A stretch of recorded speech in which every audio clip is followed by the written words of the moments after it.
Hi, Lakers. It's Mr. Ream here at North Tahoe High School. And we're getting into the fall, and I want to take just about 15 minutes of your time and give you a precursor to our financial aid information process. We will have a further deep dive into some of this conversation. We're going to start today. However, I wanted to make sure you had a few key pieces of information at your fingertips before we dive too far into the senior year process. So, in the next 15 minutes, I'm hoping to cover a few of the pieces of information that will help you navigate paying for college or post-secondary training options that your student might want to do.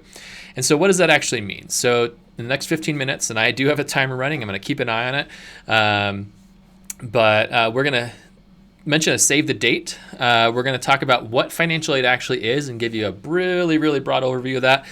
How do I get that financial aid? And so what do we need to do to get that? And then what are some deadlines associated with it? Okay. So the first things first is I want to make sure that you save the date for like I said, the deep dive into some of this stuff, where we'll take about an hour or so of our time and really break a few of these steps down, highlight a couple tips and tricks, and really go through what financial aid is and how do we use it to the best of our ability, and how do we make some wise financial investment choices related to college and after high school training opportunities. That will be held on November 8th at North Tahoe High School up in Miss Barker's room, or room 217. We'll have some signage available here, so just know it's not going to be in the auditorium this time. But that will be on, again, November 8th. It's going to start at 5 o'clock and go to 6:15-ish is my hope, depending on questions and when we get started and things like that. But please mark your calendars for that. We'll send out some notices as we get a little bit closer, some reminders as well. And then we will plan to have Spanish translation available at that event too. So that's first part done. All right. Second part, what is financial aid? All right. So depending on your experience, depending on your background, if you attended college or not, there's a lot of steps and a lot of acronyms and a lot of usually kind of like alien related things that are not super, normal in our everyday process of going through high school, going to work, paying taxes and things like that. So one of the problems that we see related to college admissions is the high cost. And so that's going to be fairly commonly seen in media and the news, and even in some of our own presentations. And honestly, college is expensive for many people. And so that is a problem, and it spans outside of even just the four-year college realms. We usually see those schools with the $70,000, $80,000, $100,000 price tags, things like that.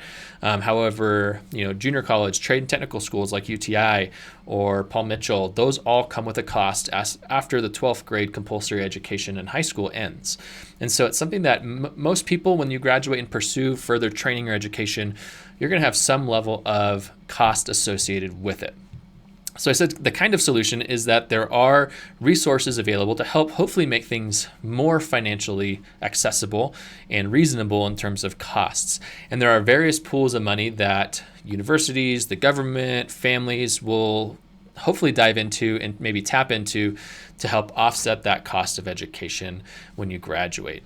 All right, but there are some qualifying factors that we need to be aware of. So in a very, very 30,000 foot Google Maps view, financial aid kind of functions like this.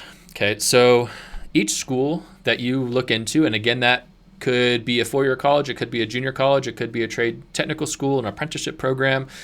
Most of them are going to be pretty uniformly kind of following this formula that you see on the screen. And so there are direct costs associated with attending school. So tuition and fees, that's going to be what you're paying to study at your school.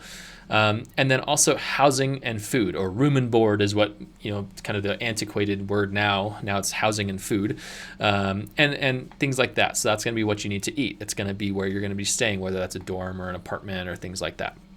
So that added to any indirect costs. So that's stuff that's not directly related to school, but still comes with being alive on this planet. Right. So kind of more directly would be like books and supplies related to school. So textbooks are expensive in college, any special supplies, transportation is oftentimes something that's built into the indirect costs, as well as any personal expenses. And so we look at transportation, we look at personal expenses. The government and or the school has come up with kind of what they consider an average expense amount. And so, depending on where you're living or what your cost of living expectation is, say from Tahoe to the Midwest, transportation may have a significantly less large sum of money, or personal expenses or things like that, depending on where you end up going to school. So those direct costs and indirect costs are added up together, and that creates what they call a cost of attendance. Sometimes you'll see it called COA. And so COA stands for cost of attendance, and that's basically what you see. Okay, so they use this cost of attendance in another formula. Okay, and so what they're going to do is they're going to pull up this other formula and say cost of attendance, that's that far left thing that you see on the screen, minus an EFC. The only thing that's changing for this year is they are revamping the FAFSA, which we'll talk about briefly. But that EFC acronym is no longer going to be what they're using to describe that element. It's now going to be called the Student Aid Index, or SAI. So essentially means, grand scheme of things, same thing, just a different acronym that you'll see kind of flown around in financial aid information or award letters or things like that. So they take this cost of attendance and they take this SAI, what used to be EFC, and they subtract that number from the cost of attendance. That SAI is what you're going to get as a result of filing your financial aid applications. Okay, and so that's what the schools will get when you submit those forms. They subtract that, and that equals your financial need. That financial need then becomes the responsibility of several different groups to try to meet as best they can. We'll go through an example on the actual financial aid informational session later this in November, but in a nutshell, it's between the governments, it's between the school, your family, any savings you have or 529s, to come up with kind of balancing the books in relation to your financial need. Sometimes it's possible. Other times there's what they call a gap, okay? And there's a remaining need that's not met.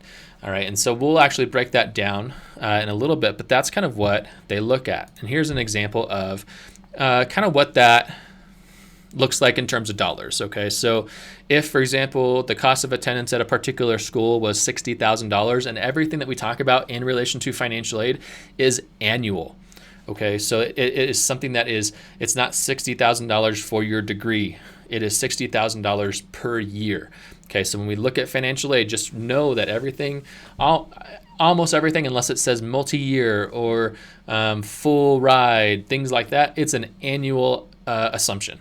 Okay, so cost of attendance, $60,000 a year minus your EFC of $20,000 a year. So that's kind of like what, generally speaking, is kind of like what, say, a down payment might look like. Or, it's how much are we on the hook for annually.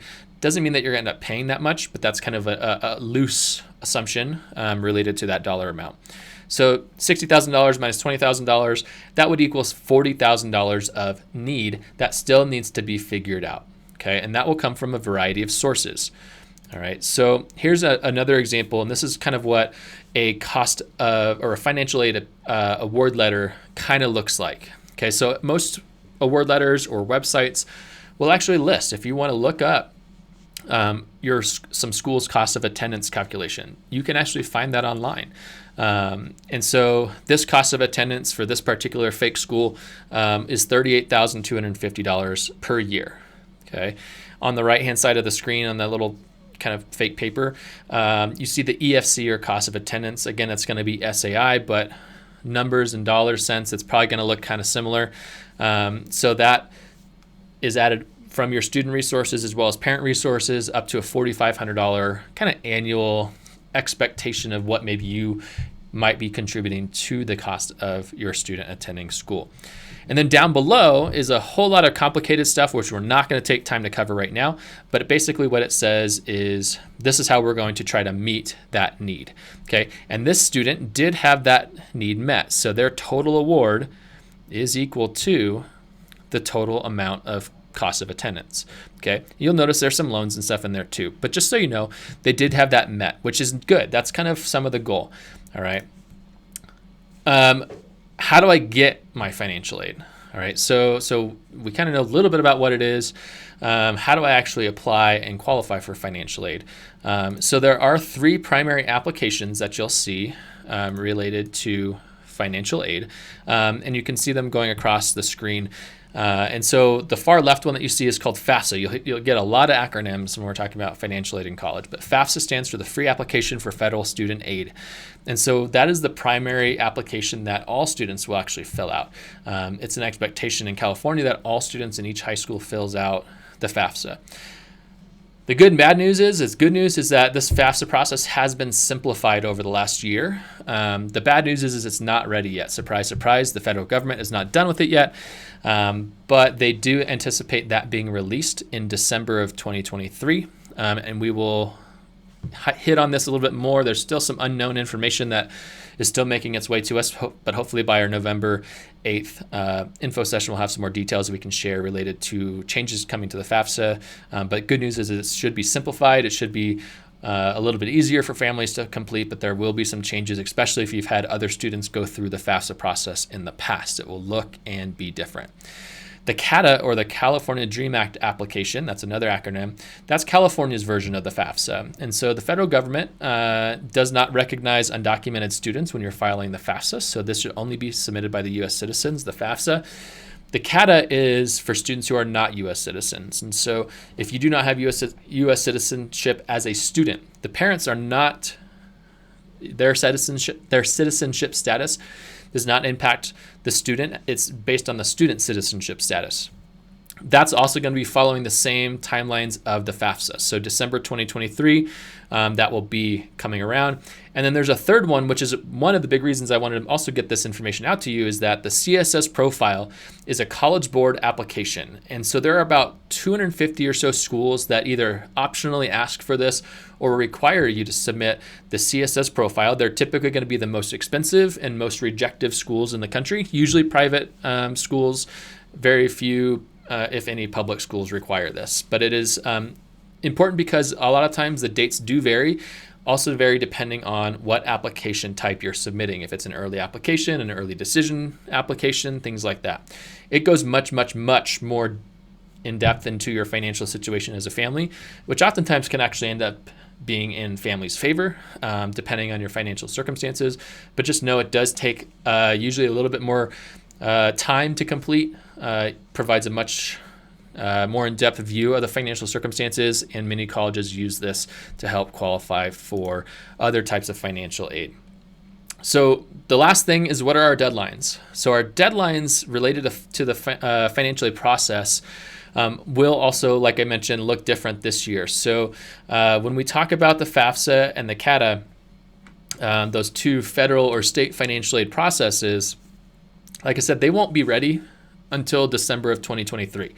So if you're a senior and you're already filling these forms out, the bad news is you're filling out the wrong ones. When you're looking at the dates of these two forms, just know that when you're filling them out, it's going to say the year that it's applying to in college. So for our class of 2024, the actual FAFSA that you'll be completing is the 24-25 FAFSA. Okay, because that's the first year that you will actually be enrolled in college or your training program after high school. Okay, so December 2023, and then we'll have a priority filing deadline in California of April 2nd, which is 1 month later than the typical priority filing deadline. And that's an important date because if you don't meet those deadlines, you generally cannot qualify for a good chunk of financial aid in California, like the Cal Grant, some of the different UC or CSU, like middle income scholarships sometimes follow that filing deadline as well. After this single year where they're making this change, so the FAFSA is an annual thing you'll complete. When you do that, you'll come back March 2nd. It'll go back to opening on October 1st every year, and then filing by March 2nd. And then, like I mentioned, CSS profile is usually something that's filed if you need to or want to in the fall to winter timeframe of the applicant year. And that oftentimes is also an annual filing requirement. So like I said, I hope that you have gotten a little bit of information. I tried to make it digestible and quick. Hopefully you join me on November 8th. We will broadcast it and record it as well, but it's a valuable session to be in person because sometimes it sparks a lot of questions, and many families have lots of questions related to financial aid. So hopefully you get a good chance. If you want to ask any questions prior to that session, feel free to reach out. Email is probably the fastest way to do that, and then I look forward to seeing you and communicating with you coming up here in the future.